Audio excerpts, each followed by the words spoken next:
सभी स्टूडेंट्स को मेरा नमस्कार। I am Nimish Dabral, welcome you all to Asset classes and I hope you are all doing great.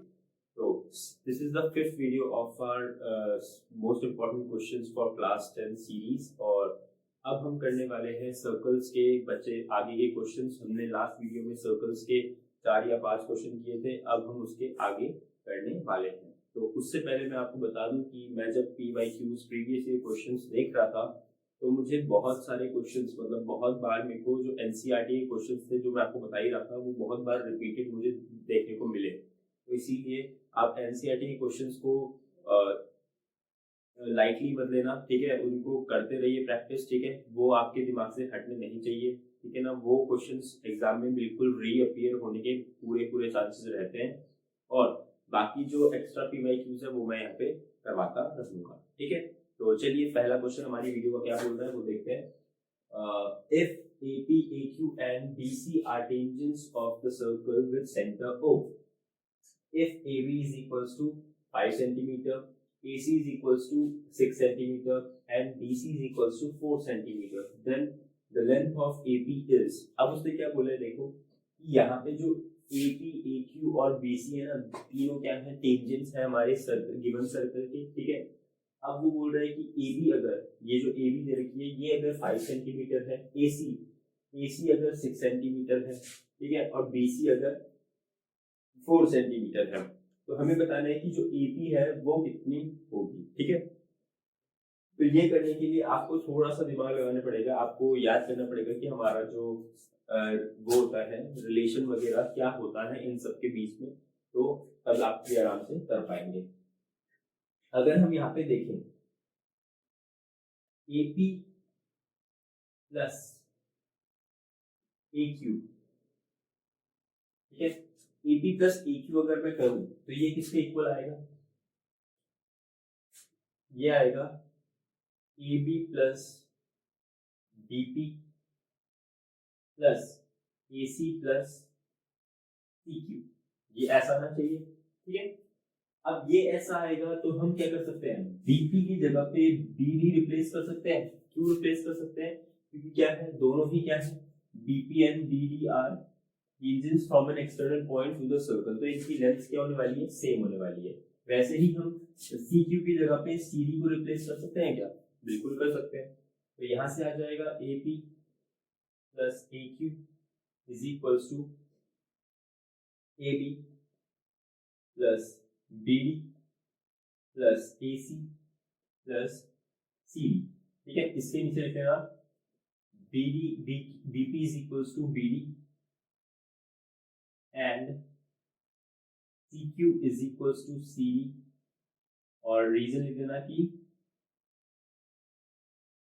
Tangents from an external point to the circle, ठीक है। ये हो गया। अब जैसे ये रिप्लेस किया तो BD प्लस CD क्या बन जाएगा आपका, BD प्लस CD आपको दिख रहा होगा, ये CB बन रहा है या BC बन रहा है, तो यहाँ पे हम लिख देंगे AP plus AQ is equals to AB plus AC plus ये हो जाएगा BC, ठीक है। यहाँ पे जब हम इसकी वैल्यू रखेंगे, AB की वैल्यू आपकी क्या है, AB की वैल्यू दे रखी है 5 सेंटीमीटर प्लस AC की वैल्यू दे रखी है 6 सेंटीमीटर प्लस BC की वैल्यू दे रखी है 4 सेंटीमीटर। जैसे ही पुट किया तो यहाँ पे AP प्लस AQ आपका आ जाएगा 11 और 4 15, बट हमें क्या है, यहाँ पे चाहिए थी सिर्फ AP की वैल्यू चाहिए। अब आप यहाँ पे ध्यान से देखेंगे, जो AP है ना, AP भी AQ के इक्वल होगा, क्योंकि ये भी एक पूरा टेंजेंट है from an external point to the circle with centre O मान लेते हैं B के लिए। तो यहाँ पे हम लिखेंगे कि AP AQ हम क्या लिख सकते हैं, ट्वाइस ऑफ AP, क्योंकि दोनों ही इक्वल है। यहाँ पे 15 के इक्वल आ गया, तो AP की वैल्यू आ जाएगी आपकी 15/2 सेंटीमीटर, या फिर इसको आप फ्रैक्शन मतलब डेसिमल में भी बना सकते हैं, तो वो आपकी मर्जी है। तो आई होप आपको यहाँ पे समझ आएगा। सेम केस यहाँ पे लगाए कि AP is equals to AQ है, टेंजेंट फ्रॉम एन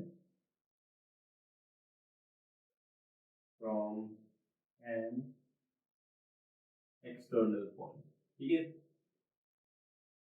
ठीक है ना। तो ये आपका आंसर आ चुका है। देखो ये क्वेश्चन क्या है, छोटा क्वेश्चन है, ये 2 या 1 या मार्क्स के क्वेश्चन में ही आएगा उसमें, ठीक है। बट ये जो रिलेशन एस्टेब्लिश करना होता है ना, ये बच्चों के लिए थोड़ा सा मुश्किल हो जाता है, इसीलिए मैंने ये क्वेश्चन को इस मोस्ट इम्पोर्टेंट क्वेश्चन की कैटेगरी में डाला है। क्योंकि यहाँ पे क्या होगा कि बच्चा 2 मार्क्स के क्वेश्चन के हिसाब से अगर से सोचने बैठेगा ना, और जिसने ढंग से प्रैक्टिस नहीं की हुई है, तो वो ये रिलेशन को लाने के लिए क्या करेगा, बहुत टाइम लगा देगा। और जैसे ही बहुत टाइम आपका वहाँ पे वेस्ट हो जाएगा, तो आपने क्या किया होगा, 2 मार्क्स के क्वेश्चन के लिए बहुत ज्यादा अपना टाइम कंज्यूम कर दिया, जिससे आपके लिए बाकी जो बड़े क्वेश्चन हैं उनके लिए टाइम आपके पास नहीं बचेगा। तो इसीलिए ऐसे क्वेश्चन को प्रैक्टिस जरूर कर लेना, ताकि आपका एग्जाम में दिमाग थोड़ा जल्दी सॉल्व कर ले इन चीजों को और आंसर फटाफट आ जाए। ठीक है, तो चलिए फिर आप ये नोट कीजिए, मैं आगे बढ़ता हूँ। तो चलिए हमारे इस वीडियो के नेक्स्ट क्वेश्चन पे क्या बोल रहा है क्वेश्चन देखते हैं। बोल रहा है in the given figure PT is a tangent at point C of the circle.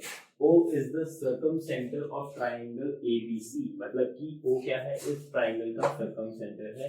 इस फिगर में ना लग रहा हो चाहे, बट वो है। ठीक है, तो यहाँ पे क्या बोल रहा है कि if angle ACP is equals to 118 degree, then the measure of angle X is, ठीक है। अब यहाँ पे आपको X की वैल्यू निकालनी है और आपको एंगल ACP दे रखा है। ACP का मतलब क्या हुआ, ACP ये वाला मेजर दे रखा है आपको। तो आपको क्या करना है, X एंगल की वैल्यू निकालनी है। तो इस पे आपको क्या करना पड़ेगा, देखते हैं। देखिए मुझे यहाँ पे दिखाई दे रहा है कि जो हमारा एंगल ACP है ना, वो पर्टिकुलर एंगल्स को मिलके बन रहा है। ठीक है, अगर मैं यहाँ पे क्या करूँ, कंस्ट्रक्शन में मैं यहाँ से जो O पॉइंट है, ठीक है, इसको थोड़ा सा और इंक्रीज कर देते हैं। ठीक है, इस पॉइंट से मैं यहाँ से क्या करूँ, एक रेडियस बना दूँ C तक। ठीक है, हम लिखेंगे construction join the radius OC। ठीक है, जैसे ही ज्वाइन करेंगे तो हम क्या कर सकते हैं यहाँ पे, अब देखो हमारा जो एंगल ACP है ना, वो 3 इक्वल नहीं, 3 पार्ट्स में डिवाइड हो चुका है, जो कि है ये वाला एंगल, ये वाला एंगल और ये वाला angle.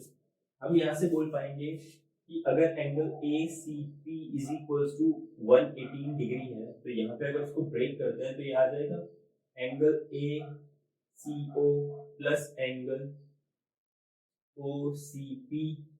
OCB plus angle BCP is equal to 180 degree. ठीक है, ये हमारी फर्स्ट इक्वेशन आ चुकी है। फिर अब देखो यहाँ पे क्या है, हमारा OC एक रेडियस है और हमारी PT एक टेंजेंट है C पे। ठीक है, तो इसका मतलब जो OCP एंगल होगा वो 90 डिग्री की इक्वल होना चाहिए। आपका फर्स्ट थ्योरम यही कहता है कि जहां पे भी आपका रेडियस और टेंजेंट मीट करती है at the point of contact of tangent and the circle, वहां पे क्या होता है, रेडियस और टेंजेंट के बीच में 90 डिग्री का एंगल होता है। जो नए बच्चे हैं मैं उनको यहाँ पे बना के दिखा रहा हूँ। जैसे ये है, मान लीजिए टेंजेंट है, ये यहाँ पे रेडियस है। ठीक है, तो जहाँ पे टेंजेंट सर्कल को मीट करती है, वहां पे अगर हम रेडियस को भी ज्वाइन करवा दें, तो रेडियस और टेंजेंट के बीच में जो एंगल बनता है वो 90 डिग्री के इक्वल होता है या परपेंडिकुलर होते हैं एक दूसरे के। ठीक है, तो यही इसी थ्योरम का हम यहाँ पे यूज करने वाले हैं। तो हमें मिलेगा कि यहाँ से हमें मिल जाएगा कि angle OCP is equal to 90 degree है। हम बोल देंगे angle between radius and tangent at the point of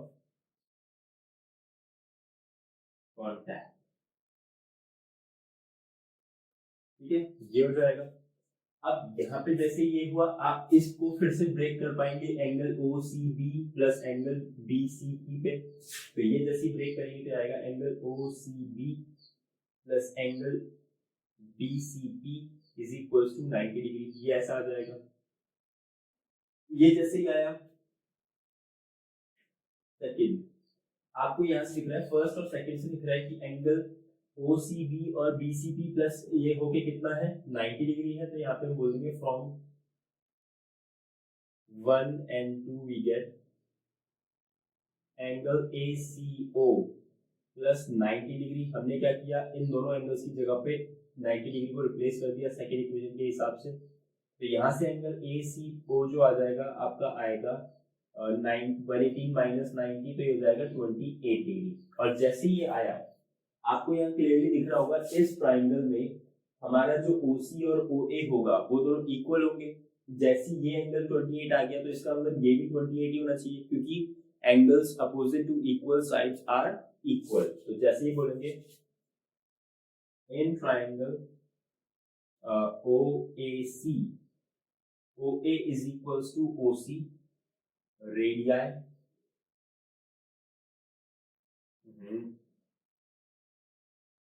radio of the circle, ठीक है।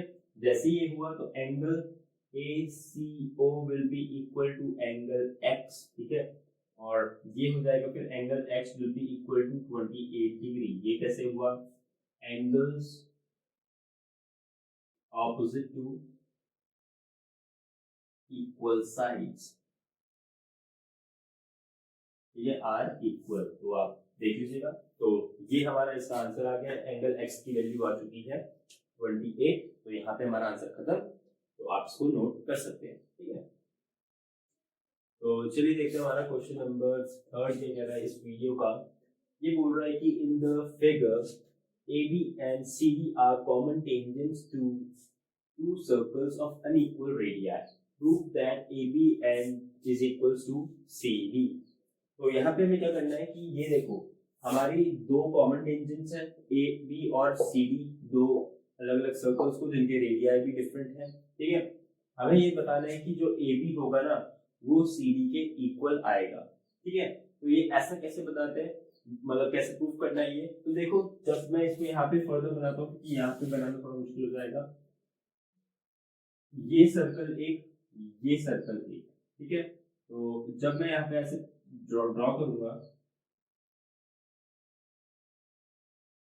और यहाँ पे भी ऐसे ड्रॉ करूंगा, तो आपको पता है कि आगे जाके भी कहीं मीट करेगी।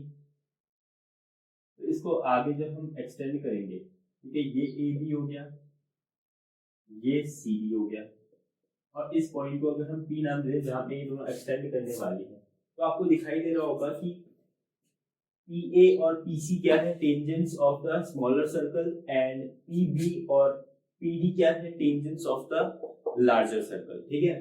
तो यहाँ पे आप ये लगा सकते हैं कि PA और PC इक्वल होंगे, ठीक है, और साथ में PB और PD भी इक्वल होंगे, है ना। क्योंकि यहाँ पे क्या होता है कि हमारा जो सर्कल सेप्टर का सेकंड थ्योरम है क्या कहता है कि tangents from an external point to a circle are equal in lengths, ठीक है। तो यहाँ पे यही इसी चीज का इस्तेमाल करेंगे, हम बोलेंगे कि PB इज इक्वल टू, यहाँ पे हो जाएगा, पहले तो हम यहाँ पे इसको इसका वो कर देंगे कि हमने यहाँ पे कंस्ट्रक्शन क्या किया है, construction extend AB and CD to a point P,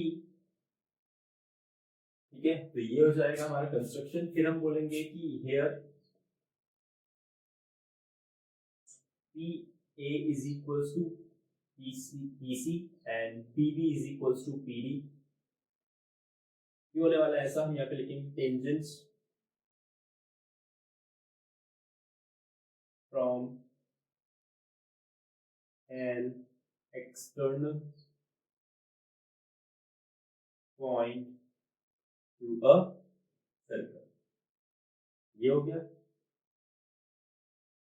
अब देखो यहाँ पे जैसे ये दोनों इक्वल हुए तो हम PB को ब्रेक करके क्या क्या लिख सकते हैं, PA प्लस AB लिख सकते हैं PB को ब्रेक करके, और फिर PC is equal PC plus CD लिख सकते हैं हम PC PD को। तो यहाँ पे जब ब्रेक करेंगे तो आएगा PA plus AB is equals to PC plus CD, ठीक है। और आपको पता है यहाँ पे जो PA और PC है वो दोनों आपस में कैंसिल आउट हो जाएंगे, क्योंकि वो क्या है, आपस में इक्वल है इस इक्वेशन की वजह से। तो AB will be equal to C D आपका आ गया है, जो कि हमें प्रूव करना था, बहुत ही आराम से आ गया है।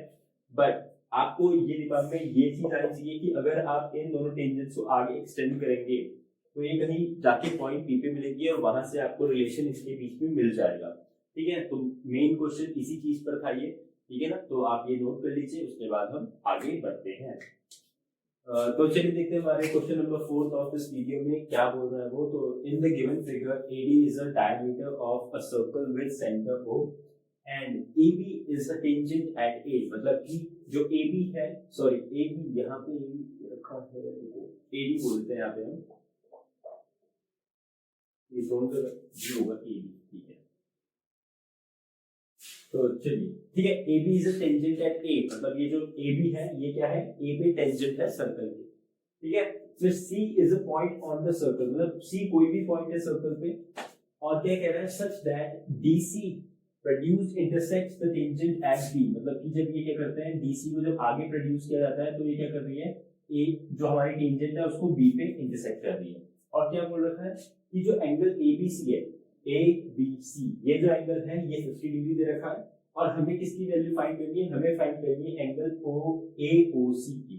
तो आपको यहाँ पे फिगर को देखने से लग रहा होगा कि ये 90 डिग्री है, बट ऐसा नहीं है, वो थोड़ा सा ड्रॉ करने में ऐसा लग रहा है, बट आएगी उसकी वैल्यू कुछ और, वरना वो क्वेश्चन बनाते ही होंगे। ठीक है, तो देखते हैं हम कैसे करने वाले हैं इसको। आप यहाँ पे अगर ध्यान देंगे तो आपको दिखेगा जो एंगल ट्राइंगल है BAD, ये आपको दिख रहा होगा राइट एंगल ट्राइंगल है, क्योंकि देखो यहाँ पे क्या है, रेडियस और टेंजेंट क्या कर रहे हैं, एक दूसरे को मीट कर रहे हैं सर्कल की सर्कमफेरेंस पे, और जब भी ऐसा होता है तो रेडियस और टेंजेंट के बीच में एंगल कितना बनता है, वो होता है 90 डिग्री। ठीक है, तो यहाँ पे हम बोलेंगे इन ट्राइंगल DAB, ठीक है, DAB लिख देते हैं निकले।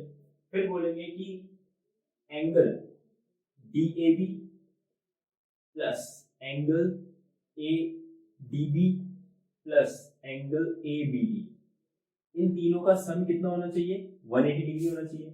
बट आपको ये भी दिख रहा होगा कि हमारा जो एंगल ABD है वो ही 50 डिग्री हो गया है, और हमारा जो एंगल DAB है वो 90 डिग्री हो गया है। तो बचे हुए कौन सा एंगल है, इसकी वैल्यू हम निकाल लेंगे। तो हम यहाँ पे जैसे लिखेंगे 90 degree plus angle ADB plus angle 50 degree is equal to 180। तो यहाँ से आपकी जो एंगल ADB की वैल्यू आएगी वो आपको साफ दिख रहा होगा, 90 प्लस 50 140 हो जाएगा, और 140 जब 180 से माइनस होगा तो आपको क्लियरली समझ आ रहा होगा कि ये 40 डिग्री की वैल्यू आने वाली है। अब फर्दर आप ये देखेंगे कि जो हमारा OD और OC है ना, वो दोनों आपस में क्या है, इक्वल है। क्यों है इक्वल, क्योंकि देखो दोनों ही क्या है, हमारे सर्कल के रेडियस है, तो इस वजह से दोनों इक्वल हो जाएंगे। तो हम बोलेंगे इन ट्राइंगल, इसको क्या नाम दे दें, DOC दे दें निकले, DOC side OD is equal to side OC। क्यों, क्योंकि ये दोनों क्या है, रेडियाई ऑफ द सर्कल। ठीक है, और रेडियाई जैसे होंगे, और आपको पता है जब भी हमारा ट्राइंगल की दो साइड्स इक्वल होती है तो उनके दो अपोजिट एंगल जो है वो भी क्या हो जाते हैं, आपस में इक्वल हो जाते हैं। This implies angle ODC will be equal to angle OCT. Q angles opposite to equal sides. Opposite to equal sides. ठीक है, तो आपको समझ आ रहा होगा। अब देखो यहाँ से हमारे एंगल OCD की वैल्यू क्या निकल जाएगी, वो भी निकल जाएगी 40 डिग्री। तो अब हम क्या लिखे, अगर हम ले ट्राइंगल DOC को, ठीक है, तो यहाँ पे हमें दो एंगल्स मिल गए हैं, तीसरा एंगल हम इजीली निकाल पाएंगे। तो इजीली हम कर लेंगे यहाँ पे in triangle DOC, angle DOC plus angle ODC plus angle OCD is equal to हो जाएगा 180 डिग्री। और जैसे ये हुआ आप बाकी दो एंगल्स रख पाओगे, angle DOC plus 40 plus 40 which will be equal to 180, और यहाँ से आपकी एंगल DOC की वैल्यू आ जाएगी जो कि है हमारी 100 डिग्री। ठीक है, तो यहाँ से आपकी इस वाले एंगल की वैल्यू आ गई, और अब आपको क्लियरली पता होगा कि जो angle DOC plus angle AOC है ये दोनों मिलके क्या बनाएंगे, 180 डिग्री बनाएंगे। क्यों बनाएंगे, क्योंकि ये दोनों आपस में क्या है, लीनियर पेयर्स। ठीक है, तो हम यहाँ पे लिख देंगे angle DOC plus angle AOC is equal to 180 degree, इनके आगे लिख देना लीनियर पेयर, लीनियर पेयर, ठीक है। तो लीनियर पेयर जैसे लिखा, यहाँ पे डीओसी की वैल्यू रखिए 100 ये ना, हाँ, plus angle AOC is equal to 180 degree. तो यहाँ से एंगल एओसी आपका क्या निकल आएगा, ये निकल आएगा 180 डिग्री। तो ये है आपका आंसर। तो आई होप आपको ये पूरा क्वेश्चन समझ में आया होगा, तो आप इसको पढ़ लीजिए, ठीक है, नोट करिए और उसके बाद में आगे। तो चलिए देखते हैं हमारे question number 5 of this video क्या कहता है। In the figure PA and PB are tangents from a point P। देखो यहाँ से पॉइंट P से क्या हो रहा है, PA और PB क्या है, सर्कल पे टेंजेंट्स जा रही है। फिर बोल रहा है कि the circle is at the point M, मतलब कि जो पॉइंट M है उसमें क्या है, एक और टेंजेंट बनती है जो कि क्या करती है, हमारे PA और PB को क्या करती है, K और N पे कट कर रही है, ठीक है। यही बोल रहा है other tangent to the circle is drawn cutting PA and PB at K and N। अब हमें क्या प्रूफ करना है कि prove that perimeter of triangle PNK। तो आपको ये दिख रहा होगा ट्रायंगल PNK, इस ट्रायंगल का जो पेरीमीटर होगा ना वो twice of length of PA हो जाएगा, ये हमें प्रूफ करना है। तो कैसे प्रूफ करेंगे, यहाँ पे देखते हैं। हम क्या करेंगे, हम यहाँ पे क्या कर लेते हैं, जो ट्राइंगल PNK है ना उसी का पेरीमीटर कंसीडर कर लेते हैं। तो देखते हैं क्या होगा। तो हम बोलेंगे पेरीमीटर ऑफ ट्राइंगल PNK क्या हो जाएगा, यहाँ पे PN plus NK plus PK, ठीक है, ये हो जाएगा। अब अगर यहाँ पे हम ध्यान से देखें तो मैं NK को ब्रेक करके NM और MK लिख सकता हूँ, बिल्कुल लिख सकते हैं। तो यहाँ पे जैसे ही इसको ब्रेक करेंगे तो आएगा PN plus NM plus MK plus PK। अब आपको ये बहुत अच्छे से ध्यान होगा कि हमारा जो सर्कल चैप्टर का दूसरा थ्योरम क्या बोलता है कि tangents from an external point to a circle are equal in length, मतलब कि उनकी लेंथ इक्वल होती है। तो यहाँ पे देखिए तो हमें दिख रहा है यहाँ पे कि KM और KB दोनों क्या है, टेंजेंट्स हैं from K to the circle. तो इसका मतलब KM और KB भी इक्वल होने चाहिए और साथ ही साथ NA और NM भी इक्वल होने चाहिए, क्योंकि वो भी क्या है, एक्सटर्नल पॉइंट से टेंजेंट जा रही है।